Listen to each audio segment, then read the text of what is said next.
خب بچه این اپو که یادتونه بهتون معرفی کرده بودم. اینجا خونه این گربه است و میتونید کارتون رو بنویسید و خیلی کارآمده و یه گربه گوگولیه. اینجا منطقه هاییه که میتونه بره سفر و خیلی جالبه و اگه امتیاز زیاد بگیرید میتونید برید.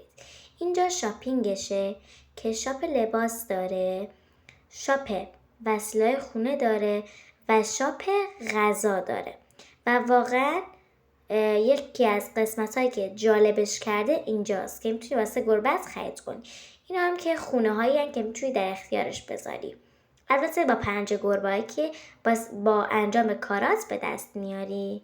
این هم که قسمت غذاشه، اینطوری هم که از غذاش خرید میکنی. قسمت بعدی که میخوام بهتون معرفی کنم قسمت خیلی جالب است. قسمت اول که خیلی چیزا داره که میتونید انتخابش کنید. قسمت دوم قسمت تمرین تنفسه که حالتهای مختلف داره و خیلی جالبه و با 10 تا 5 گربه میتونید تهیهش کنید. خیلی هم جالبه.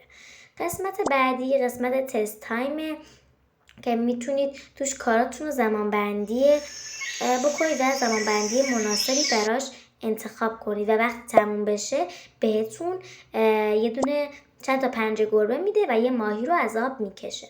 این قسمتی که واسه خواب به دردتون میخوره، واسه تایمره که صبح از خواب زود بیدار شید.